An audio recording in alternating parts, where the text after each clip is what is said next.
सन्माननीय विचारमंचाच्या समोरील आपण सर्व सन्माननीय महाकारुणिक सम्यक संबुद्ध 12व्या शतकात समतामूलक समाजव्यवस्थेची आधारशिला ठेवणारे महात्मा बसवेश्वर भगवान महावीर चारवाक, बहुजनांचे राजे राजे शिवछत्रपती, स्त्री उद्धारक क्रांतीबा, आरक्षणाची मुहूर्तमेढ पहिल्यांदा इथं रोवणारे छत्रपती राजर्षी शाहू महाराज, या आरक्षणाला घटनात्मक आयाम दे बोधिसत्व युगप्रवर्तक विश्वरत्न डॉक्टर बाबासाहेब आंबेडकर, लोकशाहीर सत्यशोधक अण्णाभाऊ साठे, बिरसा मुंडा, तंट्या भिल्ल, मा सावित्री, मा रमाई, मा जिजाई, फातिमा बी शेख, अहिल्यादेवी होळकर, जगद्गुरु श्री संत तुकोबाराय, संत सेवालाल, संत तुकडोजी महाराज, संत गाडगे बाबा, या सर्व संत श्रेष्ठांना अभिवादन करत, ज्यांनी रक्ताचं पाणी करून आणि हाडाचं काळं करून ही शिवसेना मराठी माणसाच्या हितासाठी घडवली वाढवली, त्या वंदनीय बाळासाहेबांच्या आशीर्वादाने आणि त्यांच्याच विचारांवर चालणाऱ्या सन्माननीय पक्षप्रमुख उद्धव साहेबांच्या आदेशाने मी आपल्या सगळ्यांच्या समोर आज उभी आहे. आपल्या सगळ्यांना आज अशोका विजयादशमी, धम्मचक्र प्रवर्तन दिन तथा दसऱ्याच्या मनपूर्वक लक्ष शुभेच्छा. मंडळी, मी काहीही बोलण्याच्या आधी 2 ओळी इथे सांगितल्या पाहिजेत. हो कहीं पीड़ पर्वत सी पिघलनी चाहिए, हो कहीं पीड़ पर्वत सी पिघलनी चाहिए, इस हिमालय से फिर से नई गंगा निकलनी चाहिए. अब तो दीवार भी पर्दों की तरह हिलने लगी है, शर्त है कि बुनियाद हिलनी चाहिए. हर गांव, हर नगर, हर डगर, हर शहर, हर गांव, हर नगर, हर शहर, हर डगर, लाश भी हाथ लहराती निकलनी चाहिए. सिर्फ हंगामा खड़ा करना मेरा मकसद नहीं है, मेरी कोशिश है कि ये सूरत बदलनी चाहिए, ये सूरत बदलनी चाहिए. दादा हो, मागच्या दीड महिन्यापासून मी सातत्यानं एक भूमिका मांडते आणि भूमिका मांडते ती महाराष्ट्राच्या हिताची, महाराष्ट्रातल्या तरुणाईच्या हिताची. हा महाराष्ट्र ड्रग्ज मुक्त झाला पाहिजे, हा महाराष्ट्र नशामुक्त झाला पाहिजे. आज विजयादशमीचा दिवस आहे आणि आजच्याच दिवशी सद्गुणांनी दुर्गुणांवर मात करण्याचा दिवस म्हणून एक संकल्प करण्यासाठी म्हणून मी उभी आहे.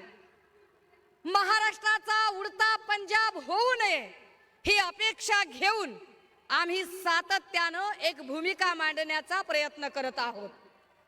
पण काय परिस्थिती आहे, मी आपल्याला जरा आकडेवारी आधी सांगितली पाहिजे आणि पुन्हा बोललो पाहिजे.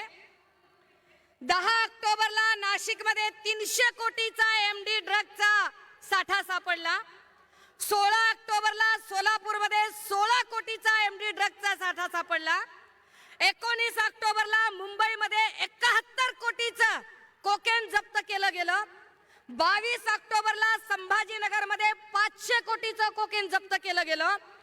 23 ऑक्टोबरला मोखाडा जिल्हा पालघरमध्ये पुन्हा ड्रगचा कारखाना सापडला. आता येताना एक बातमी बघितली की ड्रगचा नष्ट करण्यासाठी मुळा नदीच्या पात्रातच सोडण्याचा प्रयत्न झाला. काय ड्रगची परिस्थिती आहे.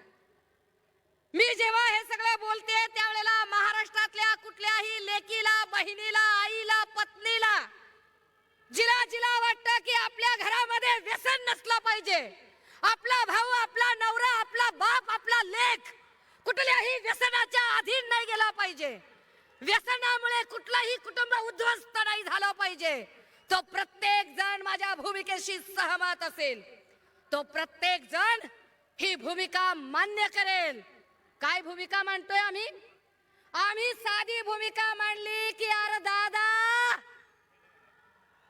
अरे नाशिकला जर एवढा शेकडो कोटीचा ड्रग सापडतो तर नाशिकचा पालकमंत्री काय गोट्या खेळत होता का? आम्ही भूमिका मांडतोय की एक्साईजचा मंत्री काय करतो, काय चाललेलं असतं पुण्यातल्या एसपीच, आणि हे सगळे प्रश्न विचारले की मंत्री धमकावतात, घाबरवतात आणि म्हणतात काय, आम्ही तुमच्यावर अब्रू नुकसानीचा दावा करू, आम्ही नोटीस पाठवू, आम्ही हे करू, आम्ही ते करू.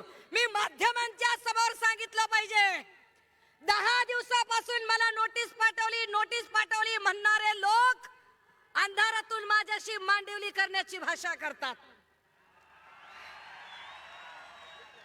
नावं घ्यायची आहेत का? नाशिक मधला अमन परदेशी फोन करतो पुण्यातल्या नलिनी वायाळला, पुण्यातली नलिनी वायाळ फोन करते कुणीतरी गोगावलेला, गोगावले पोचतात माझ्या जवळच्या जठार पर्यंत, दबाव आणतात, घाबरवतात आणि सांगतात की आम्ही अब्रू नुकसानी. अरे मीडियात एक बोलता, इकडे एक बोलता, खरं काय खोटं काय? आणि ह्यांनी माझ्यावर अब्रू नुकसानीचा दावा टाकायचा. ह्यांनी महाराष्ट्राच्या अब्रूची ज्यांना चाड नाही त्यांनी, अरे वाया सुरत गुवाहाटी जाताना कुठं होती महाराष्ट्राची अब्रू, कुठं टांगली होती? हा, अरे या बीड जिल्ह्यामध्ये आष्टी वाळुंजला एका पारधी समूहातल्या मायमाऊलीच्या पदराला हात घालताना तिच्या अब्रूची किंमत तुम्हाला काहीच वाटली नाही का? तुम्ही सांगणार अब्रू बद्दल?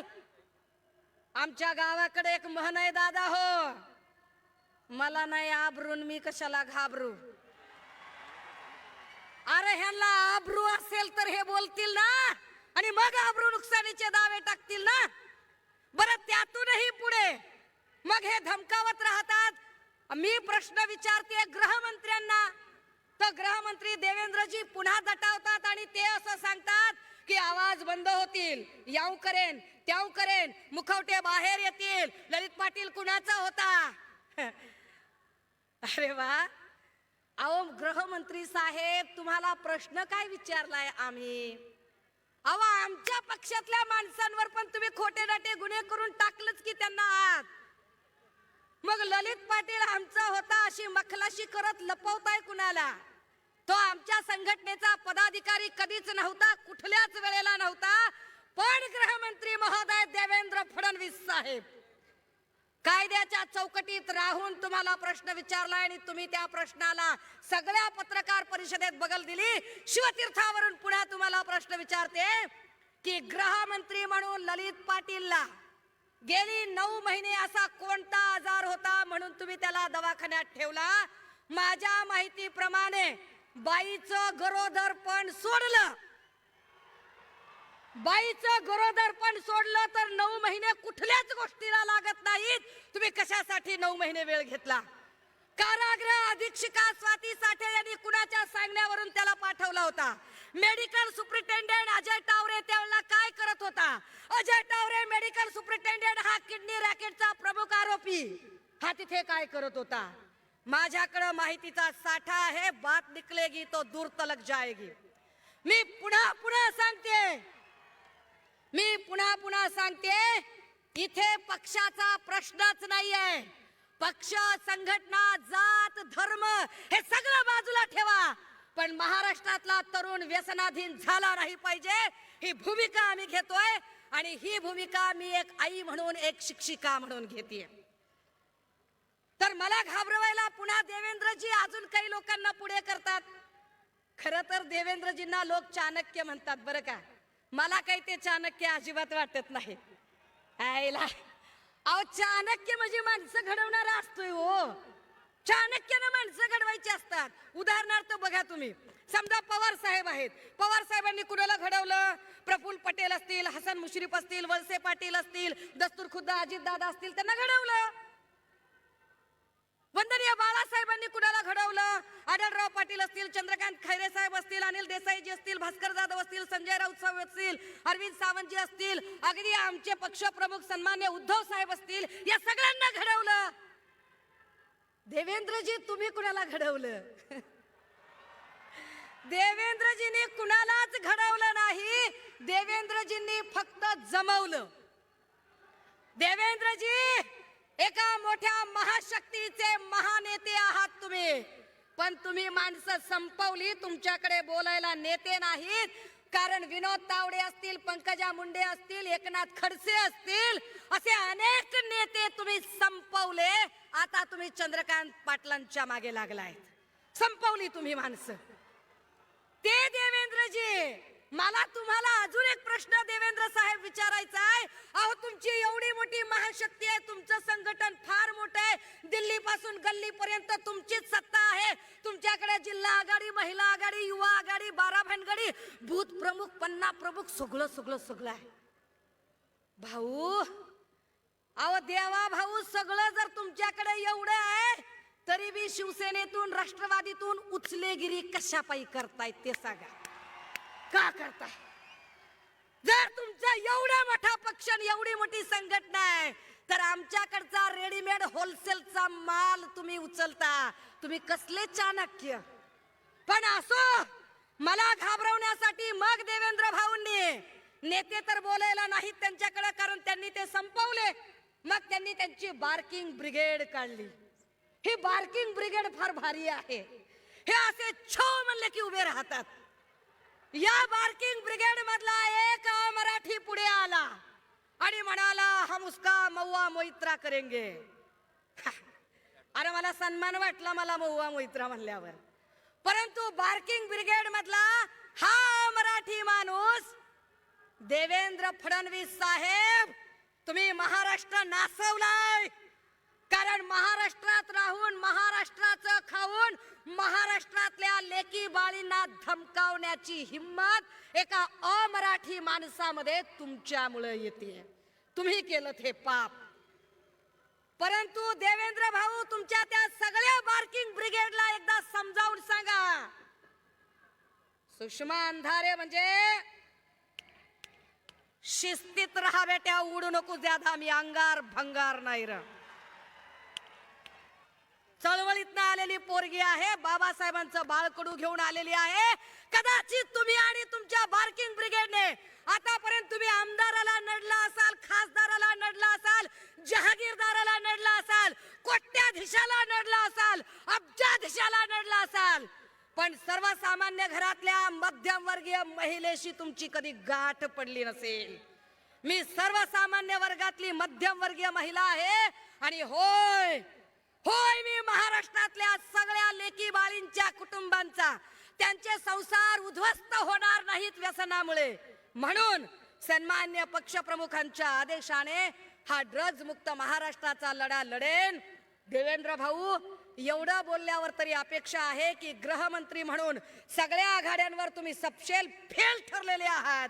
किमान या मुद्द्यावर तरी टोलवा टोलवी न करता, टेनिस बॉल न खेळता तुम्ही सरळ सरळ प्रश्नांची उत्तरं द्याल. माझ्याकडे बोलण्यासारखे अजून खूप मुद्दे आहेत, मात्र अनेक वक्ते माझ्यानंतर बोलणारे आहेत. फक्त एक गोष्ट जाता जाता, की मागच्या वर्षी या मंचावर एक खुर्ची रिकामी होती. ती रिकामी खुर्ची आज सन्माननीय संजय राऊत साहेबांच्या उपस्थितीने इथे चैतन्यमयी झालेली आहे. दादा हो, मागच्या वर्षी आपण राऊत साहेबांच्या आठवणीत गमचे विरकावले होते, गमचे. आज राऊत साहेब असताना एकदा दाखवूया ही राऊत साहेबांच्यासाठी आपण काय आहोत ते. निष्ठेचा वस्तुपाठ असणाऱ्या सन्मान्य संजय राऊत साहेब आणि सन्मान्य पक्षप्रमुख हे सगळेच आमचे आदर्श आहेत. थांबते, रजा घेते. जय महाराष्ट्र, जय भीम.